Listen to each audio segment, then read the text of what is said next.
Hello students, हम कर रहे हैं एक्सरसाइज नंबर 4.1। वो 4.1 एक्सरसाइज के क्वेश्चन नंबर सेकंड में अब आपकी स्टेटमेंट स्टार्ट हो गई है।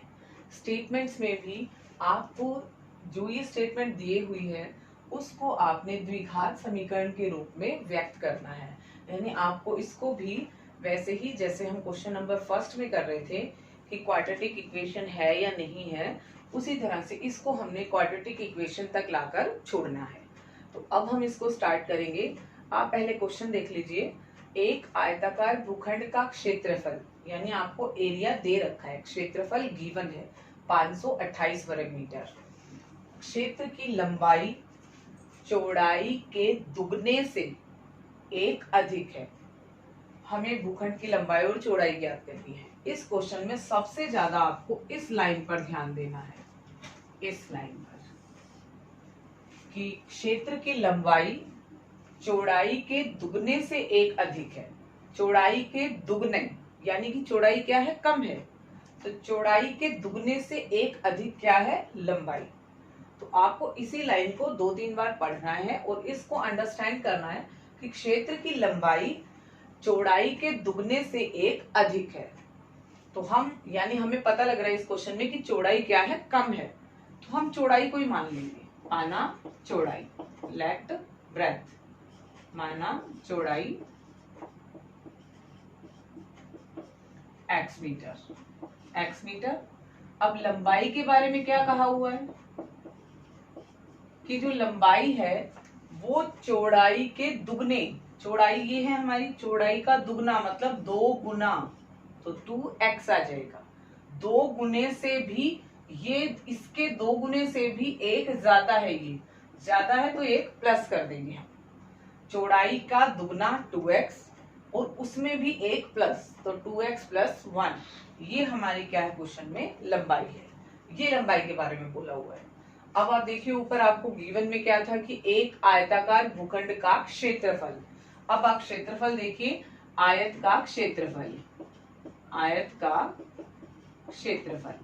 क्षेत्रफल किसके इक्वल होता है, आयत का क्षेत्रफल क्या होता है, लंबाई गुणा चौड़ाई, लंबाई गुणा चौड़ाई।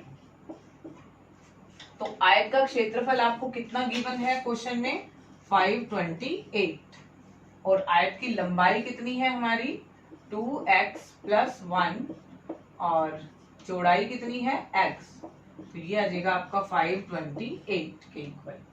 अब आप इसको मल्टीप्लाई कर लीजिए। ये इक्वेशंस आप बहुत ज्यादा बार सॉल्व कर चुके हैं फर्स्ट क्वेश्चन में अपने। x से इसको मल्टीप्लाई करेंगे, 2 पावर प्लस होनी है, 2x² प्लस 1 को x से मल्टीप्लाई करेंगे तो 1x, और ये इधर आके -528 = 0। तो आपको यही दिखाना था, इसको द्विघात समीकरण के रूप में व्यक्त करना था। तो ये आपका क्वेश्चन नंबर सेकंड का फर्स्ट पार्ट था। Thank you. देखिए चलते हैं क्वेश्चन नंबर सेकंड की तरफ। क्वेश्चन नंबर सेकंड है आपका, 2 क्रमागत धनात्मक पूर्णांकों का गुणनफल 306 है। हमें पूर्णांक ज्ञात करने हैं। सबसे पहले तो आप ये चीज समझ लीजिए कि ये होता क्या है, 2 क्रमागत धनात्मक पूर्णांक। क्रमागत का मतलब है क्रम से, क्रम से मतलब 2 के बाद 3 ही आएगा, इसी तरह से 3 के बाद 4 ही आएगा, या 10 के बाद 11 आएगा। ये होते हैं आपके क्रमागत, क्रम से। उसके बाद धनात्मक, धनात्मक का मतलब है दोनों ही पॉजिटिव होंगे, मतलब दोनों ही प्लस में होंगे, उनको बोलते हैं हम धनात्मक। पूर्णांक आपके हैं ही 2, 3, 4, 5, 6, 7, 8, 9, इस तरह से इनको ही हम पूर्णांक बोलते हैं। तो क्रमागत धनात्मक पूर्णांक, क्रमागत धनात्मक पूर्णांक का मतलब है कि जो बाद वाला है वो अपने से पहले वाले से एक अधिक है। देखिए आप 2 में 1 प्लस करेंगे, नेक्स्ट आ रहा है 3, इसी तरह से 3 में 1 प्लस करेंगे, नेक्स्ट आ रहा है 4, इसी तरह से आप 10 में 1 प्लस करेंगे, आ रहा है 11। तो इस तरह से मतलब एक नंबर दूसरे से 1 ज्यादा है, एक नंबर ज्यादा है, वो होंगे आपके क्रमागत धनात्मक पूर्णांक। तो अगर हम मान लें क्वेश्चन में कि माना पहला पूर्णांक, माना पहला पूर्णांक, पहला पूर्णांक आपने अगर x ले लिया है तो उससे नेक्स्ट दूसरा पूर्णांक क्या बनेगा, दूसरा पूर्णांक आ जाएगा आपका, यानी कि इससे नेक्स्ट वाला सेकंड पूर्णांक क्या आ जाएगा आपका, इससे एक ज्यादा आ जाएगा, x+1। अब क्वेश्चन हो गया आपका सॉल्व, क्योंकि क्वेश्चन में बोला है दो क्रमागत धनात्मक पूर्णांक आपने ले लिए, एक x ले लिया और एक x+1, तो एक x है एक x+1 है। अकॉर्डिंग टू क्वेश्चन, प्रश्नानुसार क्वेश्चन में बोला है कि इनका गुणनफल यानी कि x का और x+1 का गुणनफल किसके बराबर है, 306 के, वो आपने लिख दिया। अब इसको सॉल्व कर लीजिए इक्वेशन की तरह, ये आ जाएगा आपका यहाँ पे, इसको x को x से करेंगे x², x को 1 से करेंगे 1x, ये प्लस है इधर आके -306 इज इक्वल टू 0। अभी हम क्वेश्चन में पूर्णांक ज्ञात नहीं कर रहे हैं, क्योंकि क्वेश्चन में आपको सिर्फ बोला गया है द्विघात समीकरण के रूप में व्यक्त कीजिए, तो हम द्विघात समीकरण के रूप में व्यक्त करके ही इसको यहाँ पर छोड़ रहे हैं। Thank you.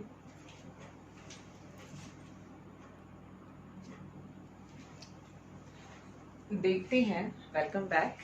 देखते हैं आपके क्वेश्चन नंबर 2 का थर्ड पार्ट का क्वेश्चन देख लीजिए पहले। रोहन की माँ उससे 26 वर्ष बड़ी हैं, उनकी आयु का गुणनफल अब से 3 वर्ष बाद 360 हो जाएगा। रोहन की वर्तमान आयु ज्ञात कीजिए। सबसे पहले जब भी हम एज वाले क्वेश्चंस करेंगे तो आपको हमेशा वर्तमान आयु ही माननी है, कि आप मानेंगे जैसे रोहन है इस क्वेश्चन में, तो आप मानेंगे माना रोहन की वर्तमान आयु, रोहन की वर्तमान आयु, प्रेजेंट एज ऑफ रोहन, वर्तमान आयु कितनी होगी, x वर्ष। तो मदर के बारे में क्या बोला है इसमें, कि रोहन की माँ की आयु उससे 26 वर्ष बड़ी है उसकी मदर उससे 26 वर्ष। तो रोहन इस तरह से रोहन की माँ की आयु कितनी बन जाएगी, रोहन की माँ की वर्तमान आयु ये क्या बन जाएगी आपकी, x+26, 26 साल बड़ी है, मतलब रोहन जितने साल का है उसमें 26 प्लस हो जाएंगे, तो रोहन की मदर की एज कितनी आएगी, x+26। लेकिन नेक्स्ट आप क्वेश्चन में देखिए कि उनकी आयु का गुणनफल, लेकिन कब, अब से 3 वर्ष बाद, यानी 3 वर्ष बाद की बात कर रहा है वो। तो अभी तो हमें तो रोहन की आज की एज पता है कि आज रोहन वर्तमान में कितने साल का है, x वर्ष का। तो हम पहले तो देखेंगे कि रोहन 3 साल बाद होगा कितने का। तो रोहन की 3 वर्ष पश्चात या बाद में भी आप बोल सकते हैं इसको, आयु x+3 वर्ष। इसी तरह से रोहन की माँ की 3 वर्ष पश्चात आयु, 3 वर्ष पश्चात आयु, ये बनेगी आपकी x+26 उनकी वर्तमान आयु है, प्रेजेंट एज, तो 3 वर्ष बाद उसमें भी 3 प्लस हो जाएंगे, यानी कि रोहन की मदर की एज कितनी आ जाएगी, x+29, ये हो जाएगी उनकी 3 वर्ष बाद की आयु। अब क्वेश्चन में आपको क्या दिया है कि उनकी आयु का गुणनफल अब से 3 वर्ष बाद 360 हो जाएगा। तो अकॉर्डिंग टू क्वेश्चन में जैसा उसने बोला है उसके अकॉर्डिंग 3 वर्ष बाद की उनकी आयु है x+3 और x+29, तो इनका गुणनफल मतलब इनकी मल्टीप्लिकेशन किसके इक्वल है, 360 के, 360 के। ये आप बहुत बार कर चुके हैं अब तक। तो x से सॉल्व करेंगे पहले, x+29 और +3 और x+29 is equal to 360। x को x से मल्टीप्लाई करेंगे, x² प्लस x को 29 से करेंगे 29x, ये देखिए ऐसे। फिर 3 से कर रहे हैं, 3 को x से करेंगे +3x और 3 को 29 से करेंगे तो 3 9 27 और ये आपका 2 3 2 6 और 2 8 87 इज इक्वल टू 360। अब इसको आगे सॉल्व कर रहे हैं हम, x² प्लस, अब x वाली रकमें देखिए आपकी कौन सी हैं, 29 और x। तो 29 और x को जब आप लेंगे तो 29x प्लस 3 यानी 32x और प्लस 87। अब आपका ये 360 इधर आके किसका हो जाएगा, माइनस का, और इज इक्वल टू 0। ये आपकी फिर से वही बड़ी पावर x स्क्वायर, फिर x वाली 32x, और अब इनको देखिए आप प्लस माइनस माइनस, तो माइनस का 273 इज इक्वल टू 0। तो क्या ये द्विघात समीकरण आ गया आपका? क्योंकि क्वेश्चन है आपका कि द्विघात समीकरण के रूप में व्यक्त कीजिए, तो क्वाड्रेटिक फॉर्म में इसको आपने दिखाना है। तो ये है यस आ जाएगा इसका आंसर, ये आ गया आपका द्विघात समीकरण में। ठीक है, तो इस तरह से आप इसको सॉल्व कर सकते हैं। यहीं पे छोड़ना है, अभी हम इनकी एज फाइंड नहीं कर रहे हैं क्योंकि क्वेश्चन में सिर्फ लिखा है द्विघात समीकरण के रूप में व्यक्त कीजिए। Thank you. देखते हैं अपना क्वेश्चन नंबर 2 का फोर्थ पार्ट। फोर्थ पार्ट में है आपका, एक रेलगाड़ी 480 किलोमीटर की दूरी समान चाल से तय करती है। एक ट्रेन है जो 480 किलोमीटर की दूरी को तय करती है। यदि इसकी चाल 8 किलोमीटर प्रति घंटा कम कर दें, यानी इसकी स्पीड को आपने डाउन कर दिया, कम कर दिया, तो वो पहले जिस दूरी को तय कर रही थी उसी दूरी को तय करने में 3 घंटे ज्यादा टाइम लगा रही है, अधिक टाइम लगाएगी। वैसे भी आपको नॉर्मली पता है, अगर आप किसी भी चीज की स्पीड कम करेंगे तो वहां जाने में आपको टाइम ज्यादा लगेगा। इसी तरह से आपने फिर रेलगाड़ी की चाल ज्ञात करनी है। तो आप मान लीजिए कि आपकी रेलगाड़ी की चाल जो है वो x किलोमीटर प्रति घंटा है। तो माना रेलगाड़ी की चाल बराबर x किलोमीटर पर आवर, यानी 1 घंटे में वो x किलोमीटर जाती है। अब क्वेश्चन में आपको जो बोला है उस पे ध्यान दीजिए। क्वेश्चन में लिखा है कि चाल को 8 किलोमीटर कम कर दिया गया है। तो रेलगाड़ी की चाल कम करने पर, चाल कम करने के बाद रेलगाड़ी की चाल पे क्या फर्क पड़ेगा कि वो x से 8 क्या हो जाएगी, कम हो जाएगी। तो x माइनस 8 किलोमीटर हो गई आपकी ट्रेन की स्पीड। ठीक है, क्वेश्चन में डिस्टेंस कितना दिया हुआ है, दूरी है आपकी 480 किलोमीटर। ठीक है, आपको देखिए, आपने छोटी क्लासेस में भी पढ़ा होगा, जब आपको किसी भी चीज की चाल और दूरी दी हो तो आप उसका समय ज्ञात कर सकते हैं, समय निकाल सकते हैं। तो उसका फॉर्मूला मैं आपको यहाँ बता देती हूँ कि समय बराबर होता है, यानी टाइम बराबर है डिस्टेंस, दूरी बटे में चाल, वो आपका क्या बनता है, समय बन जाता है। तो अब आपने क्वेश्चन में देखिए कि आपका कौन सा समय ज्यादा है। जब आपकी स्पीड कम होगी वो वाला समय ज्यादा होगा, और जब आपकी स्पीड सिंपल x है तो वो वाला समय कम होगा। तो यानी x माइनस 8 की स्पीड से जब आपकी ट्रेन चल रही है 480 किलोमीटर का डिस्टेंस कवर करने के लिए, तो आप अकॉर्डिंग टू क्वेश्चन में सीधा इसकी इक्वेशन बना सकते हैं कि आपका 480 डिस्टेंस कवर करने में x माइनस 8 वाला टाइम है, एक ये टाइम आपने कन्वर्ट कर लिया इस स्पीड से, और एक आप टाइम कन्वर्ट कर लेंगे 480 अपॉन में x।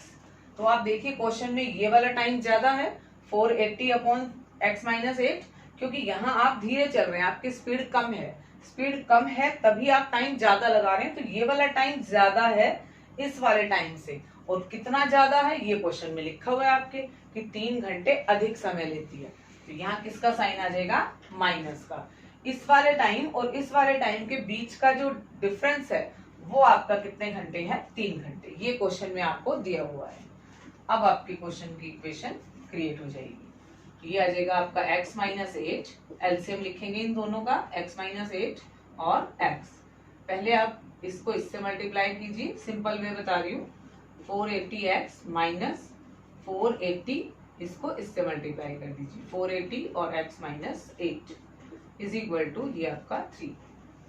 अब मल्टीप्लाई करेंगे इसको, क्वेश्चन को हम 480x माइनस, इसको मल्टीप्लाई करेंगे इससे तो 480x माइनस और माइनस प्लस हो जाएगा, 8 से मल्टीप्लाई करेंगे 8 0 0, 8 8 64, 8 4 32 एंड 6 38, ओवर में x को इससे मल्टीप्लाई करेंगे एक्स स्क्वायर, और x को 8 से मल्टीप्लाई करेंगे तो -8x इज इक्वल टू 3। देखिए यहाँ पे ये प्लस है और ये माइनस है, कैंसिल हो जाएगा आपका। और ये आपका नेक्स्ट आएगा यहाँ पर, ये बचेगा आपका यहाँ पे 3840 ओवर में x square -8x is equal to, ये आपका हो जाएगा यहाँ पे 3 के ओवर में 1 लगाएंगे, क्रॉस करोगे, क्रॉस मल्टीप्लाई, 3 को इससे करेंगे 3x square -3 × 24x is equal to, इसको 1 से करेंगे 3840, फिर से ही 3x स्क्वायर -24x, ये इधर आके -3840 इज इक्वल टू 0। अगर आपको किसी क्वेश्चन में लगता है कि ये सारा आपका किसी रकम से डिवाइड हो रहा है, जैसे यहाँ 3 से डिवाइड हो रहा है सारा, तो आप 3 से इसको डिवाइड कर दीजिए। तो ये आपका बनेगा 3 से डिवाइड करने का मतलब, कॉमन निकालने का मतलब होता है डिवाइड करना, मतलब इसको भी आप 3 से कर रहे हो, इसको भी 3 से कर रहे हो, इसको भी 3 से कर रहे हो। तो ये आपका आ जाएगा 3 से डिवाइड करके 1, तो ये एक्स स्क्वायर हो गया, -3 के टेबल में 24 8 आ जाएगा 8x, -3 से 3 1 जा 3, 3 2 जा 6 और 3 8 जा 24 और ये 0 इज इक्वल टू, यहाँ पर आपका जाएगा 0। तो यही आपने करना था कि द्विघात समीकरण के रूप में व्यक्त कीजिए, वो आपने इसको कर दिया है। ठीक है, तो इसी तरह से हम स्टेटमेंट सम्स को सॉल्व करेंगे और आप इसे देख के समझिए, इसको देख के समझिए। ठीक है, और जैसे जैसे आप क्वेश्चन समझते जाएंगे मेरा भी हौसला बढ़ेगा। और कमेंट कीजिए अगर आपको कुछ समझ नहीं आता है तो। Thank you.